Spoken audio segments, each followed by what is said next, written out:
Hello everyone, welcome back to the round 4 here at Jin Challenge Summer number 3 here. My name still has this corner, that is still Dennis Skeisler. And we got very interesting teams coming into this 4th round as 2 rounds to go and top cut slots are slowly being locked in. Yeah, exactly. We're getting to crunch time in this tournament, and as you mentioned, we have a very fun team here to witness in our round 4 stream matchup. Do you want to tell the fun people at home? How do you all feel about fairy types? I'll be real. I always have hated fairy types. Well, was there a reason why you hated the fairy type? I always felt like, I mean, it did ruin some Pokemon, but it made some Pokemon a lot better than they normally would have been. Personally, I just always thought it was too strong. I've always felt that it should have another weakness and potentially one fewer strength. Like, I think adding the weakness to Bug would have been really nice, that people have been talking about since Fairy type has launched, and it's like, it feels like it makes a lot of sense, and then it was just never added. It's actually a resistance. Yeah, it's resistant to Bug. It feels like it should be weak to Bug. I feel like that would be an easy thing to flip and then make Fairy type a lot more tolerable. You would think that with the devs being like really judgmental on so many Dragon type Pokemon dominating the meta, you need to find a Dragon check, and you know, Fairy type definitely it's a Dragon Slayer. Yeah, exactly. I mean, it makes sense, and I think it does a really good job at checking Dragon and making sure that that stopped being the best typing in general.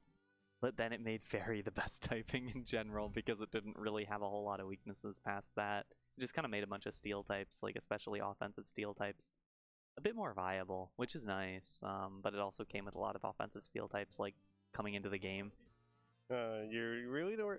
I mean, Mile was probably the first glimpse of the steel types being offensive, even though. Like Mega Mile is definitely a different beast on its own, and I'm a little surprised that it didn't have as much popularity as it did. But I guess that's not for us to talk about. Yeah, that was many moons ago. Yeah, it's like then that also involves the Zacian from the last format, which I don't think a lot of people appreciated at the time. Yeah, absolutely. Interesting to see that coming back now, especially with the changes that have made to the Pokemon.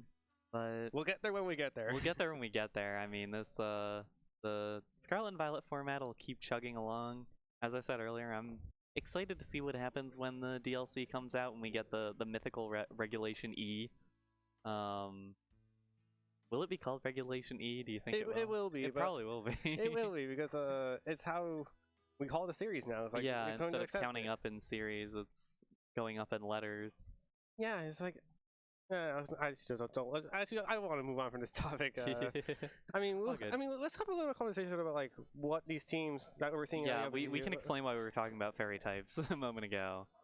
Yeah, fairy types. We have obviously the most dominant fairy type ever to be made, Fluttermane. How big has Fluttermane's impact been so far in this whole generation? Ever since it was introduced in Series 2. I mean, it's been ridiculous. It's just such a ridiculously strong Pokemon. It just has it feels like Game Freak over time has gotten more and more invested in making Pokemon that have very specific goals, and Fluttermane just has insanely high special attack and speed that make it really, really good. And keep in mind, this was after they released Spectrier, an equally fast and powerful ghost type, and then they made it even more powerful with Calyrex. Yeah, exactly. It's just, how do you? I mean, like, how fast are we going in this metagame? It feels like the faster we go, the more selective we have to be. Yeah, exactly. I mean, that kind of just ends up being how a lot of metagames go over time.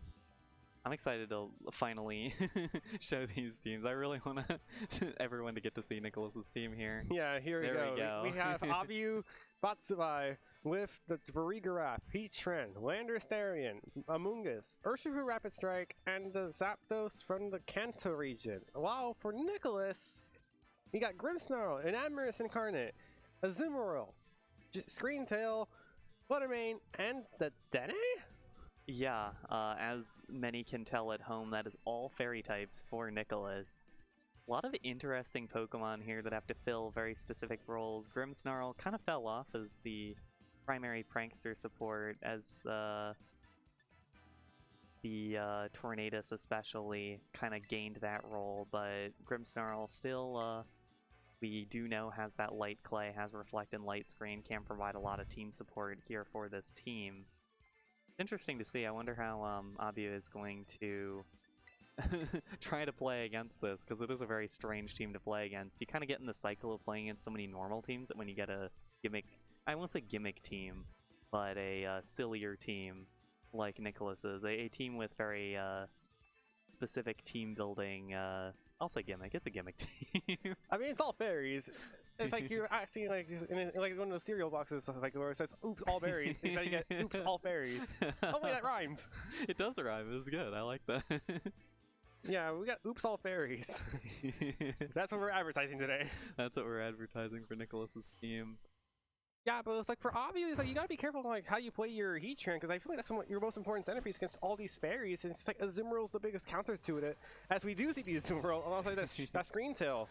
And we're gonna see Landorus and Zapdos for Abhyu. The Intimidate is gonna matter on both these Pokemon actually, because of Screen Tails typically tend to be physical attackers, and then this Azumarill is physically bulky as well, and a special defense booster from the Screen Tail? That's not what I expected. It does make the Screen Tail bulkier for what it's trying to do here. I really like the lead from Abhyu. Ooh. Okay, I understand why you're going for the Terra to make sure you don't get super effective damage from the Azumarill, but how much sense does it make here to know that the Azumarill is just going to stay in there and just go for the liquidation? As it's going to be Abhyu's Lander's going to get the Translation first. Yeah. We'll see where this decides to go here. I'm really curious what the Azumarill is going to do, or if Nicholas wants to Terra anything here. I mean, I don't think most of the Terras here are useful here. We see the Landorus go for the Rock Slide, not doing a lot of damage to your Pokemon, but the Zapdos will be able to outspeed the Azumarill, go for a Thunderbolt. It's also not enough to take it out, based on an Assault Vest that the Azumarill is holding, and that's a Howl Screen Tail. Going to go ahead and buff the attack stat of both Pokemon in play, and there's no flinches to be seen, and Abhyu going to take away and get that Ice Spinner and knock out the Landorus in one hit with a critical hit. That was a rough turn one for Abhyu there. Didn't get the Rock Slide flinches, didn't get a paralysis out of the Thunderbolt, and the Howl from Screamtail, I mean, it only set them back to normal HP, and then that crit came through. I don't know if Landorus would have been taken down without the critical hit there from the Azumarill, so that was a critical turn for both of these players. Yeah, because obviously going Translations and applying, you're still weak to ice, but you're no longer quad weak to it, so I mean, there probably is a chance that it could have potentially survived the turn from that Ice Spinner, but that Howl definitely playing a role. And if Screen took us off another Howl, it could be dangerous, but I don't think this Azumarill is going to survive the turn. Yeah, Azumarill is still slower. There goes the Thunderbolt coming out, taking down the Azumarill. See what Screamtail decides to do here. It does have two attacking moves. It doesn't really have a good target for it. Oh, there's a Psychic Fangs, and that's a Rocky Helmet. That's physical contact once again, and that's a Flash Cannon from the Heatran into the Screamtail. That special defense moves are actually coming into play. Yeah, no, I guess that, I apologize. I didn't understand the game. It does actually answer the Flash Cannon really well, and now the Enamorus comes out. Can't Howl with the Enamorus out here. We know that is incarnate form contrary. Yeah, basically another physical attacker for Nicholas. And Enamorus, it can superpower the Heatran pretty safely because the Translation was used on the Landorus in the first turn. True. But it's basically, I think this game comes down to how much damage the Zapdos can do, because the Thunderbolt's doing decent damage to mostly everything. You can roost back up. We see Heatran switch back out, doesn't want to take a superpower, instead wants the Amoonguss to take it. Yeah, and that Amoonguss will eat a superpower pretty consistently. There's a Terra. I believe this will be the Enamorus to steal. Yeah, it is going to be Enamorus to steal to avoid the super effective Thunderbolt, so yeah, pretty smart. Shouldn't take much damage, but you do have to worry about that paralysis, which I won't say ends the game, but gets pretty close. No Thunderbolt comes out. We see Zapdos roost up to full HP. Depending on what the Screamtail does right now, Enamorus does go for the superpower, does hit into the Amoonguss, doing a decent amount of damage, and thanks to the contrary, normally what would be an attack and defense drop is instead a boost. And the Psychic Fangs once again goes into the Zapdos, actually gets a critical hit this time, but knocks out the Screamtail because of the Rocky Helmet. Yeah, and I mean, it lets you, it goes for momentum. It means that Screamtail can switch out more easily, get the Screamtail out of there, gets the Fluttermane in there.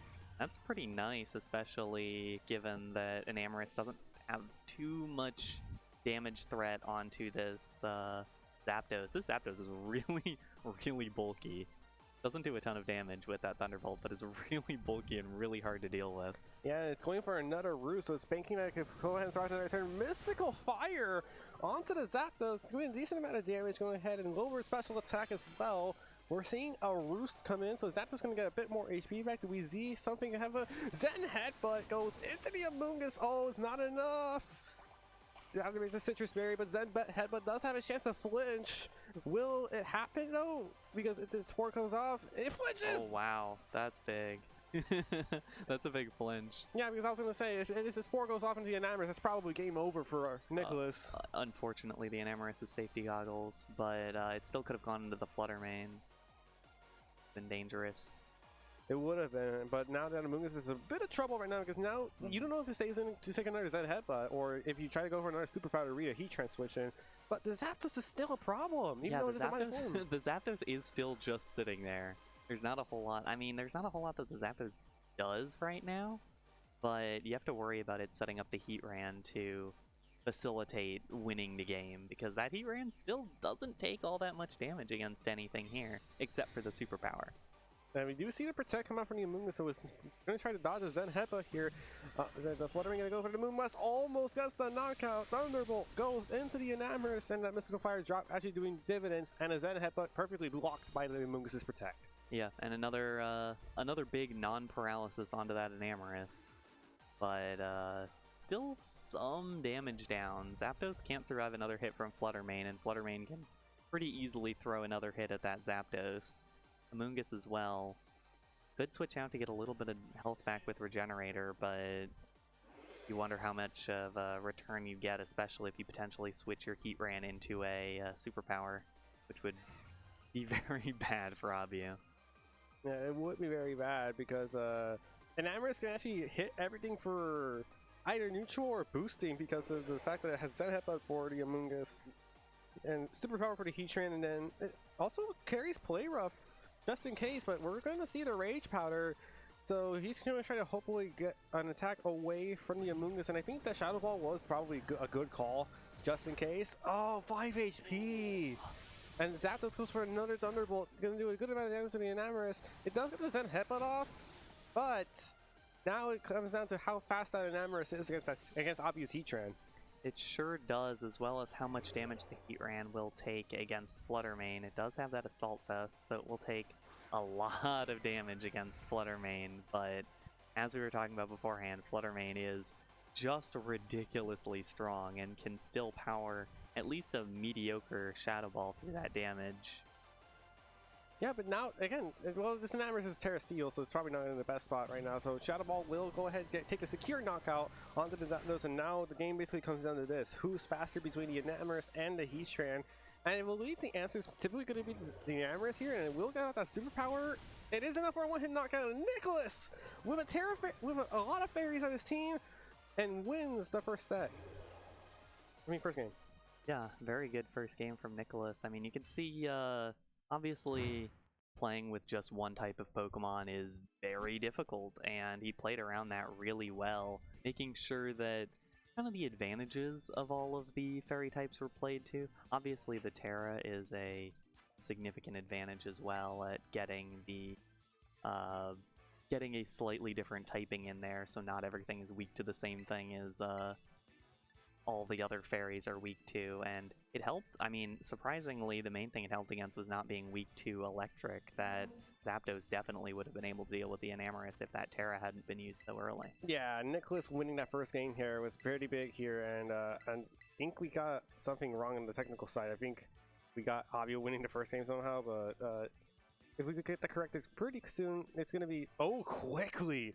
We quickly get through that, and we're going to see if Nicholas can win the set 2-0 as both players lock in their team in 15 seconds. Yeah, I wonder what, because it looked like Abhyu went for the same lead as the previous game.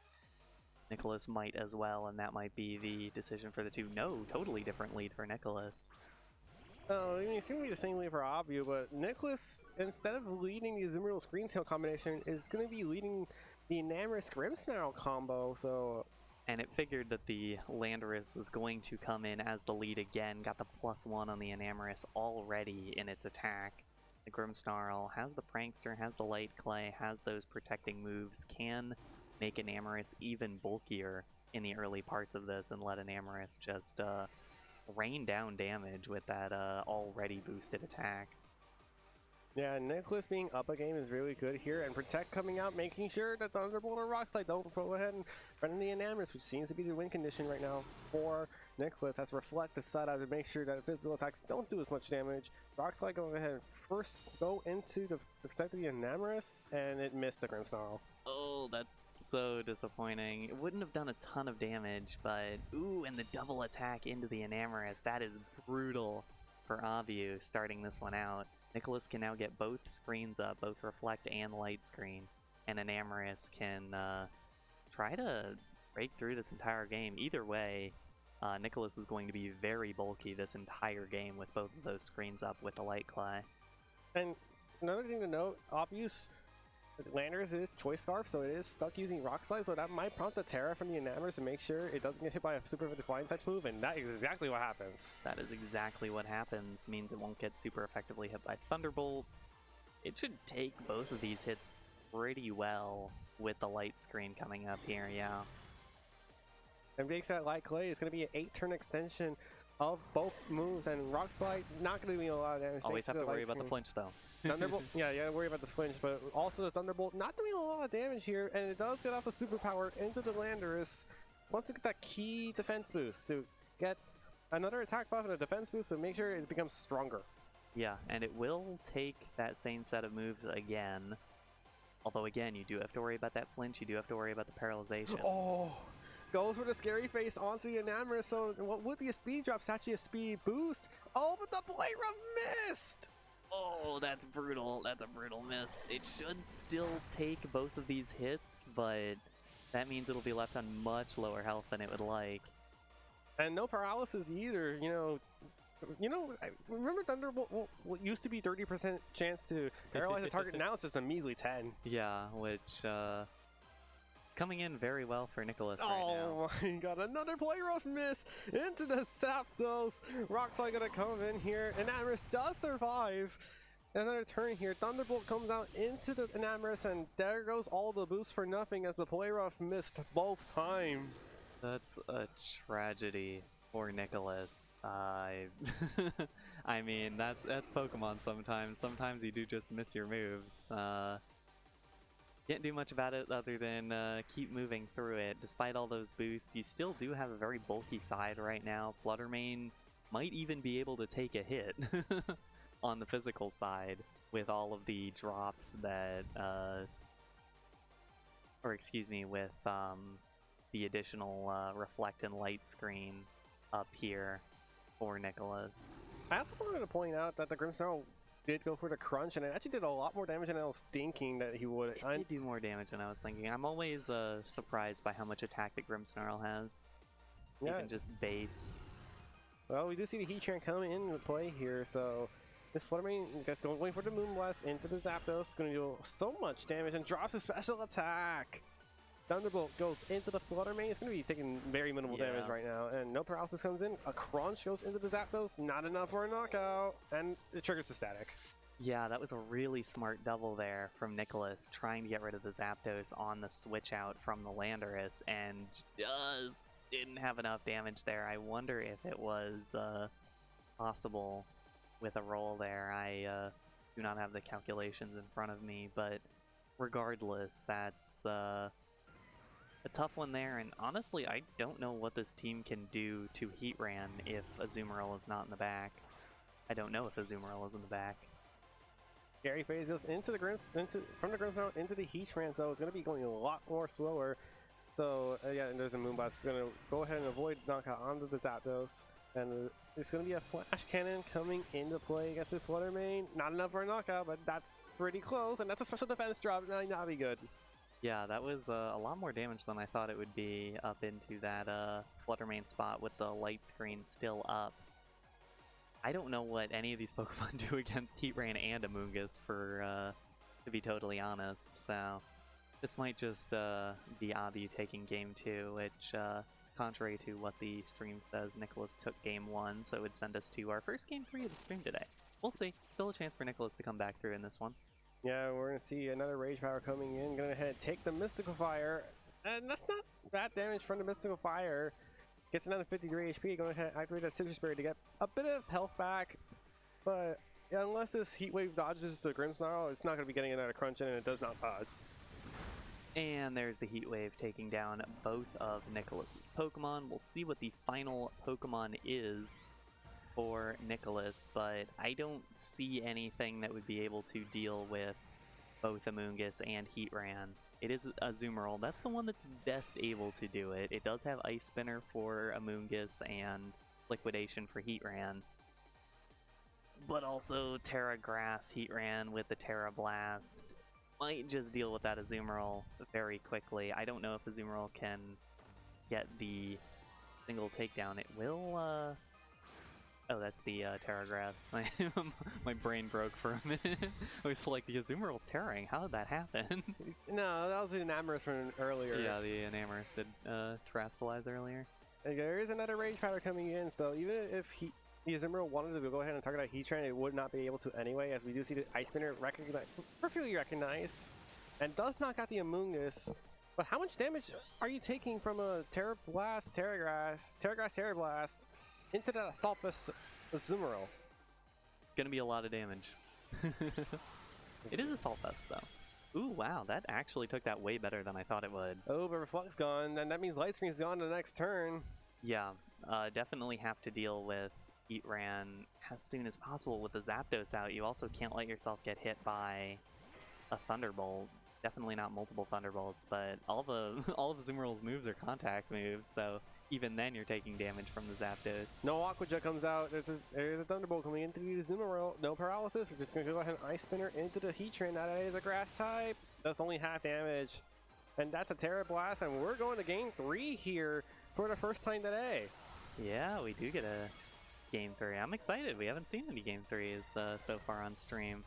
Definitely feels bad for Nicholas without those play rough misses. You wonder how that would have gone, and because of that, you wonder if Nicholas wants to try to run that back with the same kind of lead, try to get the Grimmsnarl and the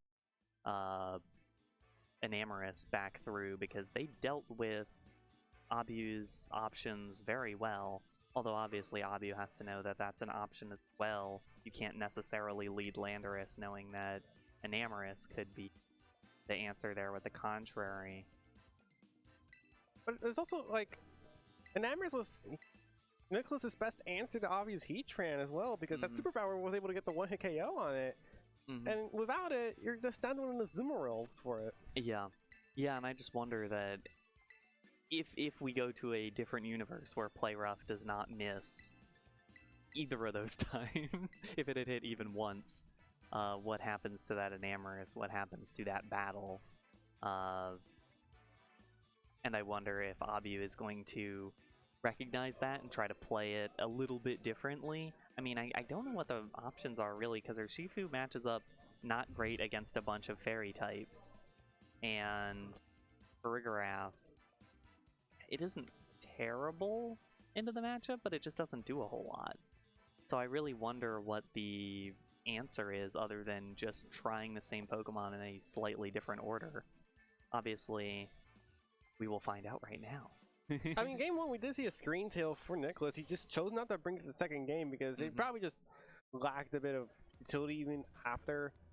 Actually, what if you just go Screen Tail and Enamorous for the lead for the Howl Boost? Just, oh wait, no, it wouldn't work the way I would. Yeah. Yeah, and you see the exact same leads from game 2 once again. But there's a question I have in mind with this Grimmsnarl. Does it go for the Reflect again, worrying about the Landers, or do you worry about the Zapdos and go for Light Screen? Yeah, I mean, remember in that first game, it was Enamorous protecting turn 1, Grimmsnarl using Reflect. We'll see if Abhyu decides to go with that, and it does do the same thing again. get that protect a second time. And it's the same move as the first game, as the second game. Now, something I noticed, Abhyu actually made a different decision there. Went into the Stomping Tantrum, predicting the Terra Steel early on. Instead, the Protect comes out, and now Landorus is locked into the Stomping Tantrum, but it does put this Enamorus into a bit of a weird situation where either it takes super effective damage from Thunderbolt or it takes super effective damage from Stomping Tantrum. I honestly think taking super effective damage from Thunderbolt is better in this situation, personally. Yeah, but it's a rough decision to have to make here if you are Nicholas. Yeah, because the thing is, Landorus' attack stat is much higher than Zapdos' special attack stat, and based on the way that Abhyu trained his Zapdos, I don't think it's that much of an offensive presence. As we're not going to see a switch on, we're not going to see a Terra, we're just going to see a Light Screen come out. Stomping Tantrum, not once again trying to predict this Terra Steel from this Landorus, and we get to the Thunderbolt, will hit this Enamorus for super effective damage. Oh, that's a lot of damage, even with the Light Screen, as the superpower comes in to the Landorus. Actually not doing bad damage. Yeah, that, I mean, it's pretty solid damage that it gets into the Landorus, but now we're put in a similar situation that we were in the previous game. Grimmsnarl can use the Scary Face here, improve the Enamorus' speed. Enamorus goes first here. What does it do out of this? Play Rough hits? Oh, and it doesn't get it. It does not. And there's a Stomping Tantrum, goes into the Grimmsnarl this time. No Terra prediction. That's a lot of damage from that Landorus with the Choice Scarf as Thunderbolt knocks out the Enamorus. Yeah, well read by Abhyu there, going, okay, the Thunderbolt gets the knockout either way. Stomping Tantrum still does a bunch of damage into that Grimmsnarl, and now Azumarill, really the last hope of this battle, I feel, for Nicholas, as really the only damage dealer on this team that can get rid of all of the many damage threats on the other side. Still does have Terastallization available. The Azumarill is Terra Fire if it decides to go for it, which could be a bit of a mix-up. I mean, he would need to get rid of the Landorus first of all to make that Terra Fire work, because it would probably force the Heatran not to go for the Terra Blast, but it would more likely force it to go for something like that Earth Power, which it didn't want to do. Oh, we go to a risky Aqua Jet into the Zapdos, so we get a Static? We do not get a Static. Yeah, that's always scary, but I think that was the correct decision. Get the Zapdos out of there quickly. We'll see what Grimmsnarl goes for. Just a little crunch onto the Heatran. Ooh, that's a big defense drop. That could be really important here. Yeah, but it's also becoming really much harder for Abhyu to decide what to do against his Azumarill, because you have Ice Spinner to worry about, but you also need to be careful who you Terra, because if you Terra Heatran, Ice Spinner becomes safe against both these Pokemon. You hold on to the Terra for the Heatran, you get the Terra Blast a lot of Nicholas's team, but if you also Terra the Amoonguss, you don't have much to worry about.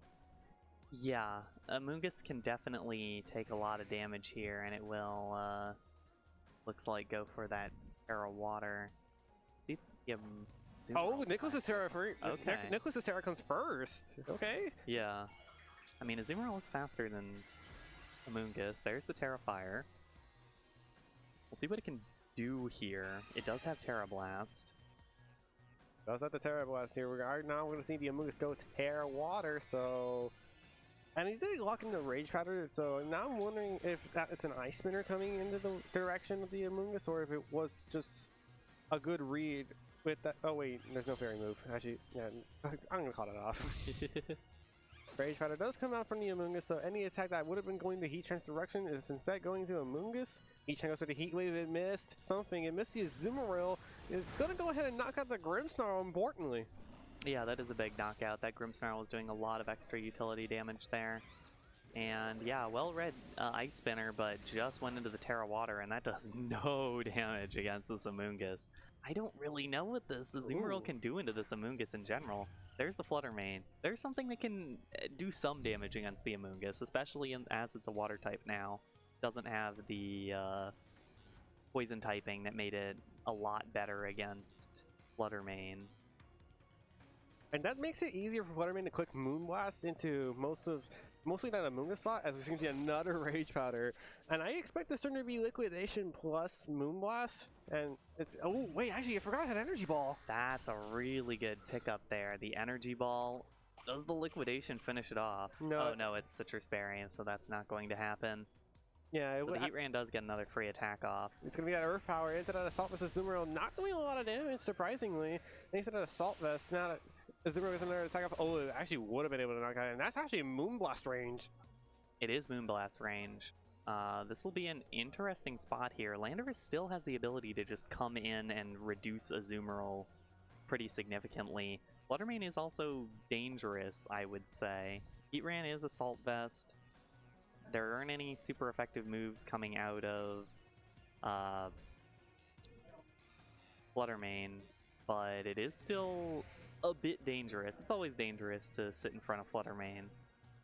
I mean, you have to know as well as Heatran's at -1 defense, so even the Intimidate comes into play here.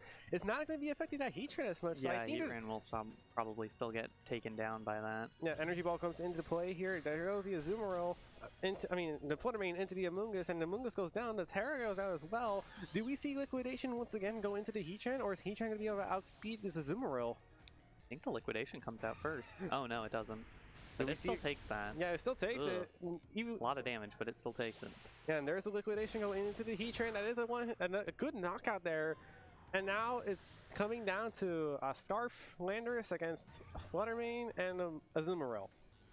Yeah, I think, I'm going to be honest with you. I think it might come down to a Rock Slide flinch. I don't know if it can take down Fluttermane in one hit. I think that's the critical thing here. The Aqua Jet will probably also come out from the Azumarill. There we go. The Aqua Jet goes into the Landorus. Not enough for a knockout, only doing 66 damage. Rock Slide. Oh, where did it miss? If it missed the Fluttermane. Oh, it's missed the Fluttermane. That's it! What an exciting set. That should be it. See what the Fluttermane does. It only has attacking moves, so it only has attacking moves. I don't think it can do anything that doesn't take down this Landorus. Wow. Misses important on both sides, and that one unfortunate for Abhyu as Nicholas Stavrakis wins the game and the set 2-1 with an all-fairy team. Or Sega would be proud. Yeah, no, that was a really fun set between those two. You can tell that both of them had to kind of read each other out a little bit. I really like the adaptation from Abhyu in Game 3, trying to focus down that Enamorus more and more quickly, but it just gave too much room for the other strong damage dealers of this team. I mean, you don't think of Fairy as the typing with the most damage dealers. There are a lot of very utility-heavy Pokemon in the Fairy typing, but when those things are able to hit the field, the Fluttermane hit the field basically for free, never really took a whole lot of damage. I don't think that Rock Slide would have done anything other than flinch, which could have potentially decided the game, but either way, I thought Nicholas played very, very well around that, and especially in this late round 4 stage of the tournament, that was a pretty fun one. Yeah, who knew an Azumarill with an Assault Vest was probably the most dangerous thing we could have ever seen in camera, but... yeah, I was surprised about that, but I was also impressed.